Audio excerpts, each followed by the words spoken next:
নমস্কার, আমার নাম রিতেন্তি চৌধুরী। আমি This call is now being recorded. Madras university থেকে পারফর্মিং অফ আর্টসে মাস্টার্স। এই বছর আমি সেই সাবজেক্টেই নেট পাই। আর ফার্স্ট পেপারের জন্য প্রত্যেকবার আমার আটকে গেছে, দুবার আমি দিয়েছি, দুবারই আটকেছে আমার ফার্স্ট পেপারের জন্যই। আর বিএসসিসিআই এর হেল্পে মূলত বলতে গেলে আমি এবার পাস আউট হয়েছি। আর বিশেষ করে কিছু ফিচার্স আমাকে ভীষণ হেল্প করেছে, যেহেতু পারফর্মিং অফ আর্টস এর স্টুডেন্ট, আমার পারফরমেন্স আমি বাইরে বাইরেই থাকি। সেই জন্য লাইভ ক্লাসেস আমি করতে পেরেছি, কিন্তু খুব একটা বেশি পারিনি। সেখান থেকে লাইভ ক্লাসেস এর যা নোটস, যা ভিডিও, যা স্টাডি মেটেরিয়াল আসতে থেকেছে, সেটা আমি রেগুলার ফলো করেছি। আমি যেখানেই থেকেছি আমি সেটাকে ফলো করতে চেষ্টা করেছি। সেগুলো ভীষণ হেল্প করেছে। আর লাস্ট মোমেন্টে যে কোয়েশ্চেনিয়ার্স গুলো এসেছিল সেইগুলোকে সলভ করেছি, আর একটাই বাস আমি মক টেস্ট দিতে পেরেছিলাম, যেটা ভীষণ ভীষণ হেল্প করেছে। আর আমি এটা ভাবতে পারিনি যে আমি পাস আউট হবো এবারে, বিকজ যেহেতু পারফরমেন্সের সূত্রে বাইরে, আর তারপরে এত কম সময়ের জন্য বিসিসিআই তে আমি এসেছি। আমি লাস্ট অগস্টে মাত্র জয়েন করেছি, আর আমি এখনই নেট পেয়ে গেলাম, মানে ডিসেম্বরের সেশনে আমি নেট পেয়ে গেছি। সেটা মানে এটা ভাবা যায় না। আর ইভেন আমি এটাও বলবো যে আমি জাস্ট 2 নম্বরের জন্য আমার জিআরএফ ছেড়েছে। তো সেটা ভীষণ খারাপ লাগছে যে হ্যাঁ, হতে পারতো যে আরেকটু যে বেশি যদি মেহনত করতাম তাহলে হয়তো বা হয়ে যেত। আর আমি অন্য মানে আমার জন্য ইংলিশ ল্যাঙ্গুয়েজটা অনেক বেশি প্রেফারেবল ছিল। যেহেতু এখানে পড়া পুরো বাংলায় হতো, খানিকটা ইংলিশে নো ডাউট, কিন্তু বাংলা হতে বলে প্রথম দিকে একটু আমার বুঝতে অসুবিধা হচ্ছে, একটু কমিউনিকেট করতে আমার অসুবিধা হচ্ছে। কিন্তু আমি যখনই গুগল মিটে বা জুমে যখন ক্লাস হয়েছে, আমি তাতে লিখেছি যে প্লিজ এটাকে যদি টেকনিক্যাল টার্মস গুলো এটলিস্ট যদি ইংলিশে বলা হয়। তারপরে এমনও হয়েছে এক একটা কোয়েশ্চেন পুরো ইংলিশে টিচার্সরা বলেছেন, স্যাররা বলেছেন আমাদেরকে, আর তাতে আমি সলভ করেছি। মানে ওটা এত হেল্পফুল, বা আমার এটা মনে হয়েছে যে একটা স্টুডেন্টের জন্য যদি এত হেল্প হতে পারে, মানে সেটা একটা ভীষণ বড় ব্যাপার। সেই জন্য আমি ভীষণ ভীষণ কৃতজ্ঞ বিএসসিসিআই এর কাছে। তো কনগ্রাচুলেশনস রিতয়ন্তী, এত সুন্দর একটা পারফরমেন্স দেওয়ার জন্য। যদিও সারা বছরই পারফরমেন্স হচ্ছে, কিন্তু জীবনে এই সার্টিফিকেটের পারফরমেন্সটা আরো বেশি দরকারি। কারণ আমাদের যে ড্রিম অ্যাসিস্ট্যান্ট প্রফেসর হব আমাদের নিজেদের সাবজেক্টে, তার প্রথম ধাপ হলো নেট। এবং তোমার সাথে কথা হচ্ছিল যে বহুবার নেট দিয়েছো, কিন্তু প্রতিবারই হচ্ছিল না, মূলত পেপার ওয়ানটার জন্য। এবং সেখানে বিএসএসসিআই এ ভর্তি হওয়া এবং মাত্র 4 থেকে 5 মাসের একটা পড়াশুনো, তাতেই কিন্তু একেবারে ক্লিক করে গেল। এবং এতটাই ক্লিক করলো যে মাত্র 4টে নাম্বারের জন্য তোমার জেআরএফটা হাতছাড়া হলো। মানে ভেবেছিলে যে এতটা ভালো পারফরমেন্স আসবে? একেবারেই না, আমি কখনো ভাবতেই পারিনি এটা। কেন কি আমি আমি নিজেকে কখনোই বলবো না আমি খুব স্কলার স্টুডেন্ট, একেবারেই না।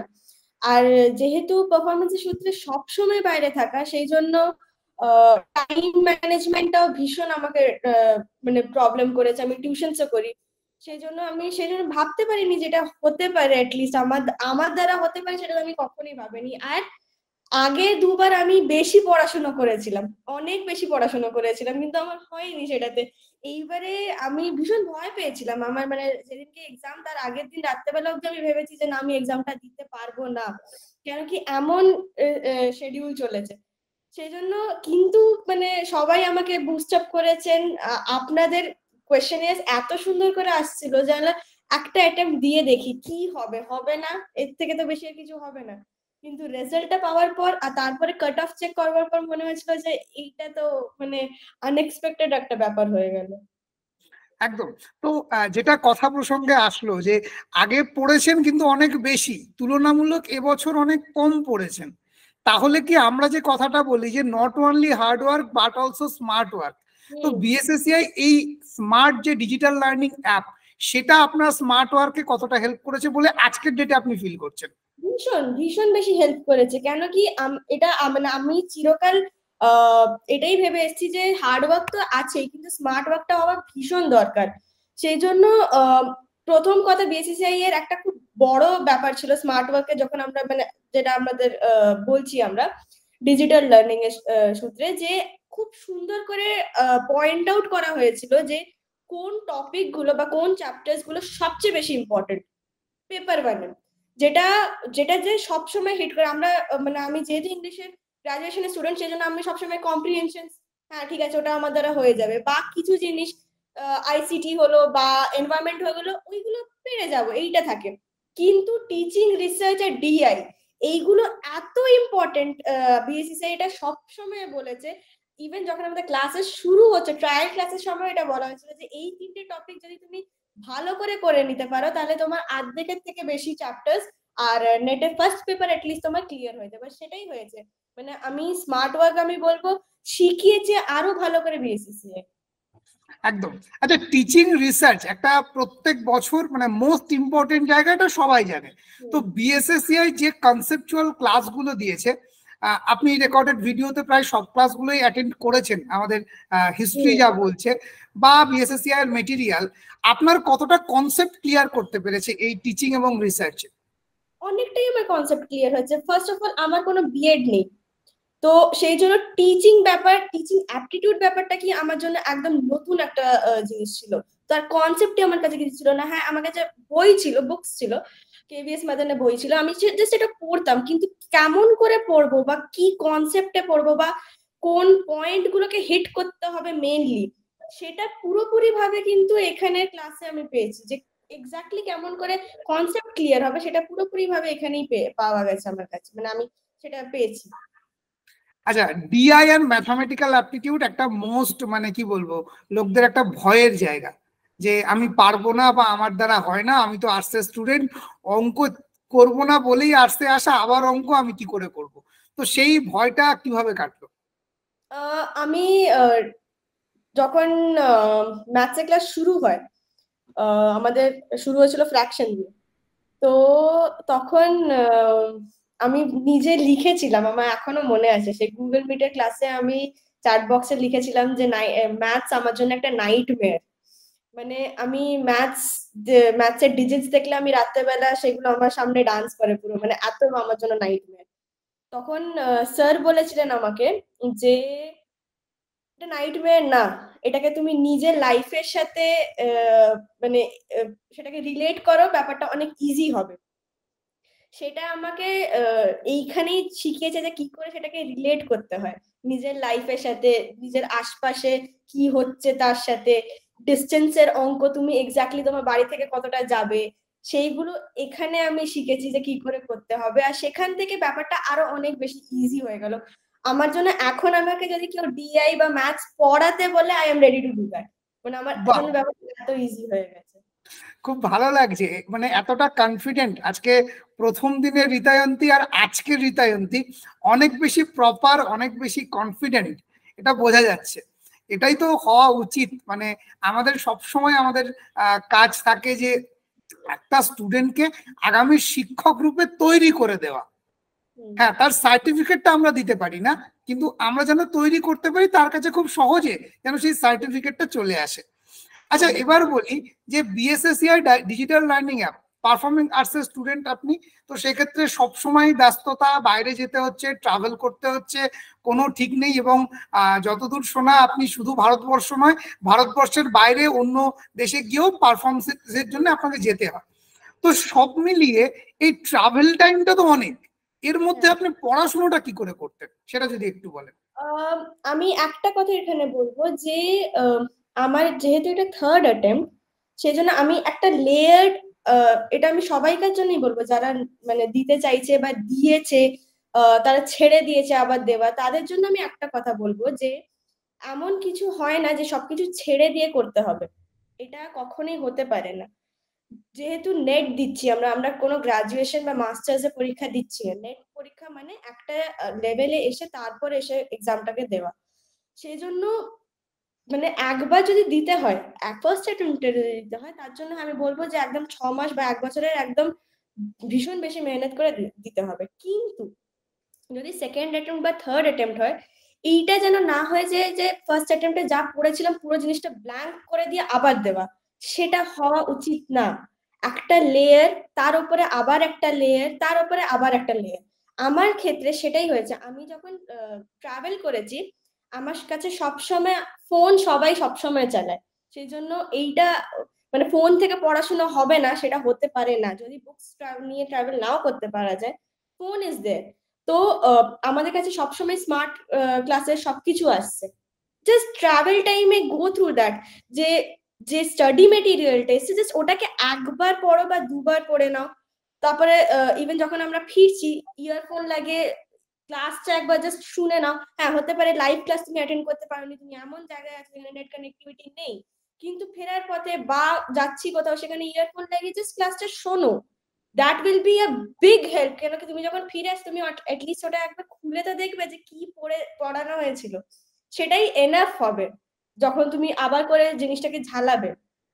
তো সেই জন্য ভীষণ ওটাকে আমার ট্রাভেল টাইমটাকে অমনি করে আমি এক্সিকিউট করেছি। মানে যখন গেছি আমি সেই সময় পড়তে পড়তে, যখন ফিরেছি তখন ইয়ারফোনস লাগিয়ে ক্লাসগুলো শুনতে শুনতে এসেছি। একদম এমনি করেই আমার ক্র্যাক করা। বেশ। আচ্ছা, এই যে ব্যস্ত জীবনে বিএসএসসিআই ডিজিটাল লার্নিং অ্যাপ কতটা ডিজিটালি স্মার্ট আপনার প্রিপারেশনকে করে দিয়েছে এবং কিভাবে? ভীষণ, মানে এটা মানে যদি এটা না থাকতো তাহলে হতোই না। যদি এটা লাইভ ক্লাস মানে করে যদি হতো, যদি লাইভ ক্লাসের মতন করে যদি হতো, তাহলে তো এটা হতোই না। মানে আমি অ্যাটেন্ডই করতে পারতাম না। ডিজিটাল হয়েছে, স্মার্ট হয়েছে বলে এটাকে আমি অ্যাটেন্ড করতে পেরেছি। নাহলে যদি এটা শুধু লাইভ যেমন হয়, ক্লাসেস যেমন হয় সেমনি যদি হতো, তাহলে তো আমি অর্ধেকের থেকে বেশি ক্লাসেস অ্যাটেন্ডই করতে পারতাম। এটা যেহেতু ডিজিটালাইজ, যেহেতু জিনিসগুলো আসতে থেকেছে, কখনো এমনি হয়েছে যে আমি আউট অফ কান্ট্রি আছি, মানে আমি রিসেন্টলি বাইরে গেছিলাম, তখন ক্লাস এখানে যখন চলছে ওখানে তখন রাত্রিবেলা 1টা বাজে, তো আমি সেই সময় সেখানে থেকে আমি ওই রাত্রি 1টার ক্লাস অ্যাটেন্ড করেছি। তো সেটা যেহেতু ডিজিটাল সেই জন্য সেটা ইজি হয়েছে। কিন্তু যদি সেটা অফলাইন ক্লাস হতো সেটা হতে পারে আমার জন্য একটা ভীষণ বেশি ডিফিকাল্ট হয়ে যেত। আচ্ছা, আপনাদের এই সাবজেক্ট পারফর্মিং আর্টস বা মিউজিক এই সমস্ত সাবজেক্ট গুলোতে মানে যারা যা মূলত আমাদের কাছে আসে সবসময় আমাদেরকে বলে যে স্যার আমরা কোনোভাবেই নেটটা পাস করতে পারছি না, তো তাদের উদ্দেশ্যে আপনার টিপ অ্যান্ড ট্রিক্স কি হবে, কিভাবে পড়া উচিত বা কিভাবে এগোনো উচিত? তাদের প্রথম কথা বলবো, পারফর্মিং অফ আর্টস এর একটা কোনো বই নেই। কোনো একটা বই পড়ে নেব, মগ আপ করে নেব, দিয়ে দেব, নেই। সেকেন্ডলি, আমরা সবাই বলি নেট খুব ভাস্ট ব্যাপার, নো ডাউট। নেটের অনেক উইংস আছে, মানে এক একটা চ্যাপ্টারসে অনেক কটা শাখা প্রশাখা আছে, কিন্তু তার ভেতরে ডেপথে তোমাকে যেতে হবে। ডেপথে না গেলে কিন্তু কোনো কাজ হতে পারে না। সেই জন্য যখন তুমি পারফর্মিং অফ আর্টস নিয়ে পড়াশোনা করছো বা পারফরমেন্স করছো, সেকেন্ড কথা আমি বলবো, পারফরমেন্সে কখনো শুধু যে নাচ করে গেলাম, শুধু ড্রামা করে গেলাম, তা কিন্তু না। পারফর্মিং আর্টসে তুমি যেটা পড়ছো এক্স্যাক্টলি সেটাকেই তুমি স্টেজে করছো, সেটা তোমার ব্যাক অফ দ্য মাইন্ড কিন্তু চলা দরকার, যে তুমি যেটা স্টেজে করছো সেটাই তোমাকে আবার পড়তে হবে। সেই জন্য ওই দুটোকে সামঞ্জস্য রেখে চলা ভীষণ দরকার। আমি পারফরমেন্স করে গেলাম সেই জন্য আমি পড়তে পারলাম না, সেটা একেবারেই হয় না। কারণ কি যা পড়বে সেটাই পারফর্ম করবে, যা পারফর্ম করবে সেটাই পড়বে। আর সেকেন্ডলি, কিছু হয়ে যাক, তুমি যদি তোমার প্যাশনকে তোমার প্রফেশন করো সেটা আসবে। সেই ভালোবাসাটা থেকেই সেটা, মানে যোগসূত্রটা আসে যে হ্যাঁ এটা নিয়ে পড়াশোনাটা করলে কেমন হয়, কেমন হতে পারে। আর আমি এটা ভীষণ বলবো যে এটা একটা ডিমেরিট যে পারফর্মিং অফ আর্টস এর কোনো একটা বই নেই। কিন্তু যে কোয়েশ্চেনিয়ার্স আছে, তুমি 10 বছরের কোয়েশ্চেনিয়ার্স ওঠাও, 10 বছরের কোয়েশ্চেনিয়ার প্রত্যেক বছরে দুটো করে হয়, সে দুটো দুটো করে কোয়েশ্চেন পেপার সলভ করো, gate through with the study material, প্রত্যেকটা চ্যাপ্টার অ্যাটলিস্ট টাচ করো। এই নাকি এই চ্যাপ্টারটা আমি ছেড়ে দিলাম, হচ্ছে না, আমার দ্বারা পারবো না, সেটা করার দরকার নেই। টাচ করো আর প্রত্যেকবার নেট দাও। নেট এমন আমি বলবো না যে নেট হচ্ছে না ছেড়ে দিলাম, সেটা যেন না হয় একেবারে। প্রত্যেকবার যদি নেট দেওয়া হয় তাহলে একটা করে এক্সপিরিয়েন্স গ্যাদার হবে। আর তোমার যেটা লেয়ারিং, ফার্স্ট অ্যাটেম্পটে যে ব্যাপারটা পড়েছিলে, সেকেন্ড অ্যাটেম্পটে গিয়ে সেটাতে আরো অ্যাড অন করতে পারো তুমি।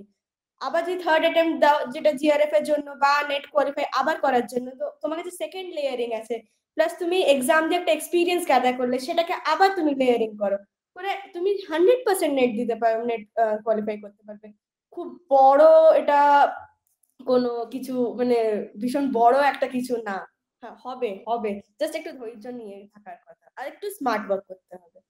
আচ্ছা, পেপার 1 এবং পেপার 2 দুটোকে কি করে ব্যালেন্স করবে?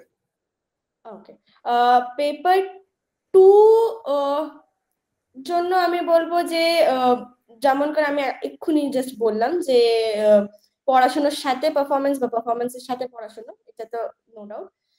পেপার 1 এর কিছু জিনিস তোমার ডেইলি লাইফে আছে, সেটাকে তোমাকে খুঁজে বার করতে হবে। যেমন কমিউনিকেশনে যেটা প্রসার ভারতী আর নিউজ চ্যানেলস, সেটা তোমার কাছে আছে, তোমাকে সেটা পারফরমেন্সের সূত্রে সেটাকে নিয়ে তোমাকে কাজ করতে হচ্ছে। সেটা এনভায়রনমেন্ট, সেটাও তোমার পারফরমেন্সে আসে। টিচিং, সেটা আমরা না জেনেও করি কিন্তু আছে। রিসার্চ আছে। লজিক্যাল রিজনিং এ ইভেন অন্য সাবজেক্টসে অনেক কিছু আছে, অনেক কটা চ্যাপ্টার্সে অনেক কিছু তোমাকে তুমি টাচ করছো কিন্তু তুমি জানো না সেই জিনিসগুলো টাচ হচ্ছে যে, সেটাকে একটু যদি মাথায় লাগাও বা একটু অ্যাটেন্টিভ থাকো যে এই জিনিসটাই তো পড়ানো হয়েছিল, সেই জিনিসটাই আমি এখন করছি, তাহলে তোমার জন্য ব্যাপারটা খুব বেশি বেশি ইজি হয়ে যাবে। আর খুব যদি প্যানিক করতে থাকো, কারণ কি ফার্স্ট পেপারটা নিয়ে সবাইকার একটা প্যানিক থাকে যে মানে হবে না, বা এতগুলো জিনিস কি করে পড়বো, বা আরেকটাও থাকে যে কেন পড়বো। যখন আমি পারফর্মিং অফ আর্টস বা সংস্কৃত বা বেঙ্গলি বলে কোনো সাবজেক্ট দিচ্ছি, তাহলে আমাকে এই সাবজেক্ট গুলো পড়তে হবে কেন, সেই একটা কেন আসে। সেটার কোনো ব্যাপার নেই, সেটা এখন যদি তুমি করে নাও, তুমি সারা জীবন সেটা নিয়ে কিন্তু ফ্রুটফুল হয়েই থাকবে, সেই জন্য সেটা কোনো একদম। ব্যাপার। আচ্ছা, এবার যদি বলি সেলফ স্টাডি নাকি কোনো কোচিং সেন্টার, মানে আমাদের কি করা উচিত? অনলি সেলফ স্টাডি নাকি self study with coaching centre, আপনার মতে কি? Coaching centre is very much needed. কেন আমি বলবো যে আমি প্রত্যেকবার ফেসেছি এটার জন্য যে আমি ভেবেছিলাম যে হয়ে যাবে, সেলফ স্টাডিতে পেরে যাব। সবাই আমাকে এটাই বলেছিল যে তুমি যদি কেভিএস মাদানটা পড়ো তাহলে তুমি হয়তো বা করতে পারবে।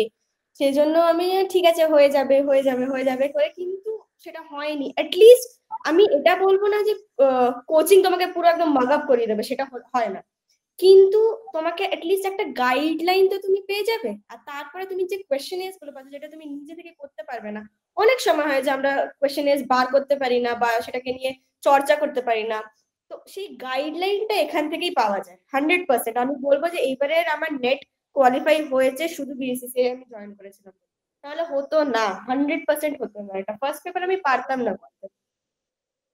আচ্ছা, অনলাইন নাকি অফলাইন, কোনটাকে বেশি আপনি প্রেফার করবেন? আমার মতন যদি ক্যারিয়ার অবজেক্টিভ থাকে তাহলে অনলাইন আমি প্রেফার করবো, 100% অনলাইন প্রেফার করবো, কেন কি অফলাইনটা আমাদের জন্য একটু ডিফিকাল্ট হয়ে যাবে। বেশ বেশ। তো থ্যাংক ইউ তোমাকে, খুব ভালো লাগলো আজকে কথা বলে। অবশ্যই একদিন আমাদের প্রতিষ্ঠানে এসো, আমরা ডাকবো খুব শিগগিরই। ঠিক আছে, দেখা হবে, কথা হবে। আর তার সঙ্গে সঙ্গে এটুকুই বলবো যে ঠিক যেভাবে গত 4 থেকে 5 মাস, হ্যাঁ হয়তো একটু পড়াশোনা কম হয়েছে, কিন্তু আগামী 6 মাস আরেকটু ভালো করে খাটলে জিআরএফটা কিন্তু নিশ্চিত। কারণ অনেকটা এগিয়েছো, এবারে তীরে এসে তরি ডুবেছে, মানে নেটটা হয়েছে, কিন্তু আরেকটু পড়লে আরেকটু করতে পারলে জিআরএফটা হয়ে যেত। যাই হোক, তবে আশা করছি বা শুভকামনা রইল আগামী জুনে যেন জিআরএফ রিতায়ন্তীকে আমরা দেখতে পাই এবং তার ইন্টারভিউ নিতে পারি। থ্যাংক ইউ, খুব ভালো লাগলো, আবারও দেখা হবে, কথা হবে। Thank you. Thank you so much.